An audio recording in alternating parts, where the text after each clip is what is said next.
So, you see, I have to tell you that I am actually genuinely, this isn't rhetorical, I am genuinely puzzled by this article here, in which a head of some climate research department, having found that the figures are not really the right ones, then suggests to a subordinate that perhaps they should just put in a lot of technobabble to obscure the fact that their figures aren't right. I absolutely cannot understand that. So I'm just asking you what you think. I'm Graniopteryx.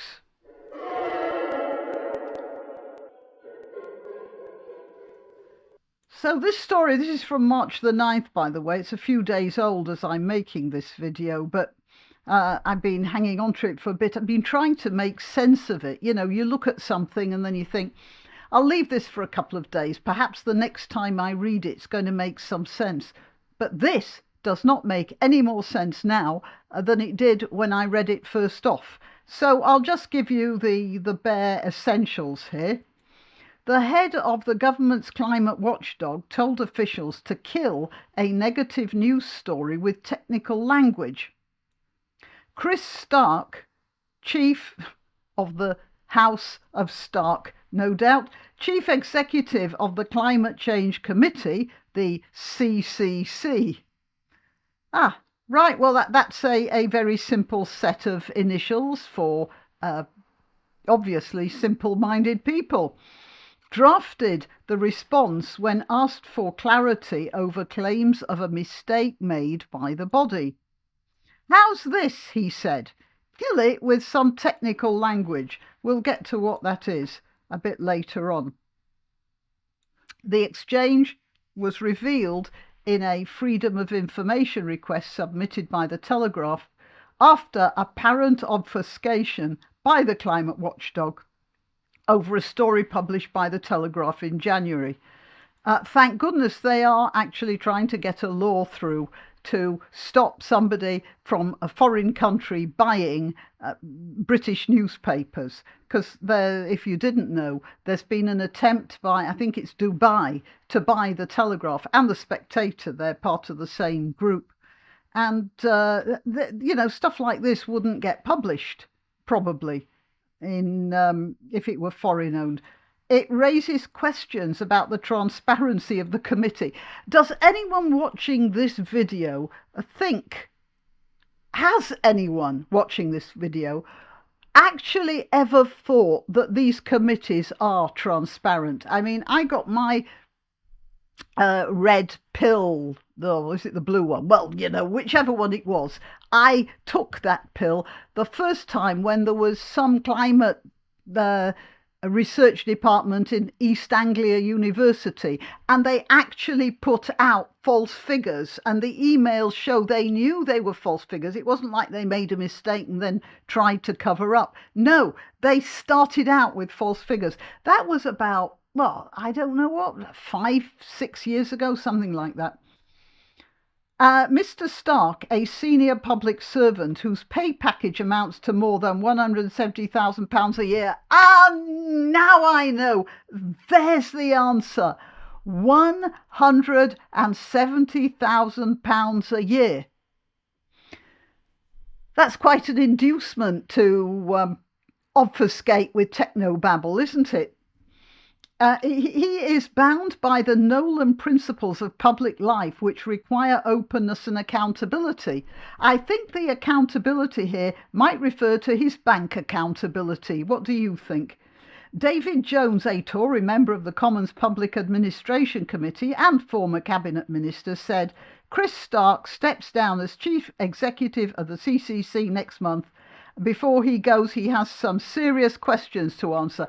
I have this image of him running off with bags of money on the face, because that's basically what he did. He's running his job at our expense, feeding us false figures, fooling us into paying the money that he is using to, I don't know, own his holiday home in the Maldives or whatever, by fraud. on public money. And this is the Nolan Principles of Public Life, is it? David Jones, on the face of it, urging colleagues to kill a reasonable request for information with technical language looks very much like an attempt at obfuscation. Well, this guy is a politician, David Jones. He has to be a bit careful about how he phrases things, as Lee Anderson found out a couple of weeks ago. So he's saying he has some serious questions to answer. Is parliamentary speak for the guy's an obvious liar? On the face of it, Mr. Stark will undoubtedly understand the crucial importance of academic integrity. I'm sure he understands it very well. I'm also sure that he understands £170,000 a year even better, because if there's one thing that a government scientist knows about figures, it's the figures that come into his bank account. Mr. Stark will undoubtedly understand the crucial importance of academic integrity when addressing such an important issue as climate change. A full and immediate explanation is called for. Yeah, that's like chasing after the bank robber, asking him for his account number, isn't it? The article reported a claim by Sir Chris Llewellyn-Smith, who led a recent Royal Society study on future energy supply. You see, we are planning the whole economy on these sorts of figures. How much we'll need to import, how many wind farms will need to be built, or whether they need to be built at all, because the climate isn't changing in the way we think it's changing, or the fuel needs aren't changing in the way that this guy is telling us they'll be changing. So all the plans and preparations and the public money that is being used to future-proof us, they're all going to be skewed. And what this man is doing is affecting the lives of people now in their taxes, and in the future in their energy needs, or not. And this is really, well, I wouldn't say irresponsible, and criminal fraud. You make an honest mistake, that's one thing. But you actually know there's something wrong, and you carry on doing it because you have £170,000 a year to protect. And I don't know, this guy, 170, here, just a minute, let's have a look. This fellow, fairly young looking fellow, isn't he? Which means that when he stepped down as the head of the CCC, the Criminal Climate Collusion? I'm just making that up. When he steps down, he will probably go on to another business, saying, I was head of the CCC for X years. And he'll get even a higher salary somewhere else. So he is making good out of this. And we're the ones shelling out for it, or shivering for it. And I might say, wind farms. Wind farms are not the marvellous thing they're supposed to be. They kill wildlife wholesale. They are very dangerous for seabirds, general birds, and even, things in the water as well. And boats. For instance, there's the huge wind farm off the northwest coast of England, Morecambe, that's it. And shipping now has to take a longer journey round because of this forest of cement in the way. It's not the clean, green, marvellous, absolute. There ain't no such thing as a free lunch, is the basic answer here. But who's paying for that free lunch are the wildlife and the birds and that sort of thing in and around our coast.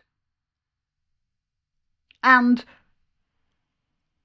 if we don't need them there, then birds and sea life are failing for no reason at all, not even to give us energy, because if we don't need the energy, we won't be using the wind farms. Anyway, yeah. Referring to the Telegraph's initial inquiry about Sir Chris's comments on Thursday, Mr. Stark told staff, "I'm happy with a short response. If you need more, here's what I suggest. But it may just feed the beast." So you see, an inquiry from the Telegraph, which is a reasonable inquiry, and in the spirit of knowledge, he refers to that as feeding the beast. That, you know, this mindless, horrible creature that can attack you when you feed it and it's quiet for a while. So this is a difference in his attitude between what you should be doing and what other people are trying to find out what you're doing. It's a dreadful attitude from this fellow. Just an awful attitude. And I have to say, I'm very puzzled. He's an academic, he's been trained, he should know he does know what he's doing. How come he can do it with such a straight and, let's look at him again, with a straight face? How can you do that to people? He added that the Royal Society would be very embarrassed about this. I'll bet, but not him. You notice he's not saying, no, this is going to be very embarrassing for me. No, I think he appears to be incapable of embarrassment. And one of his officials contacted the body to alert them, so they were all ready for the fact that a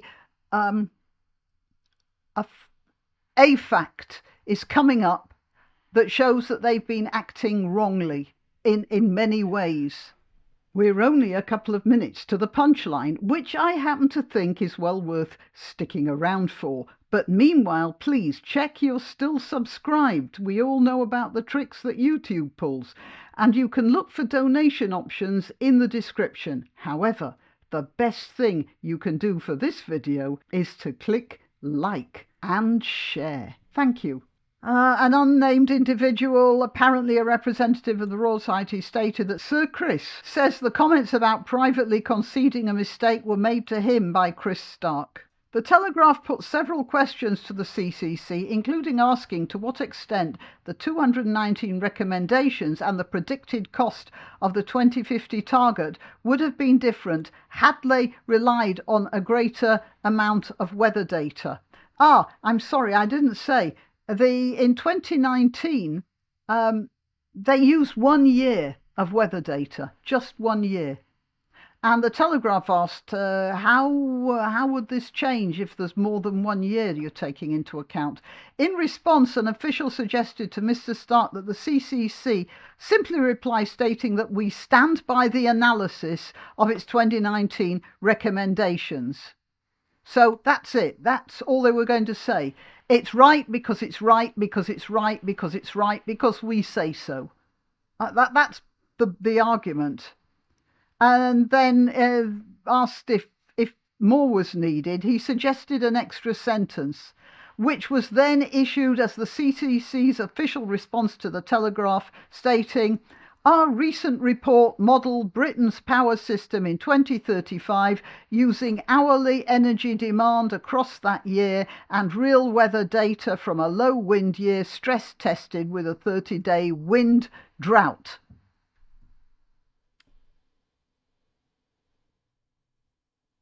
Yep, that's what he thinks of us. That's what the CCC thinks of us. The Telegraph is just a ravening monster, and we're a bunch of idiots. And he walks away with £170,000 a year. Till next time. Why not treat yourself or a favoured relative or friend to these magnificent examples of merch? The mugs and t-shirts come in the Graniopteryx design or Granbo with a firearm or the more deadly knitting needles. Go to www.graniopteryx.com. And whatever platform you're watching this on, please click like, subscribe and share, share, share.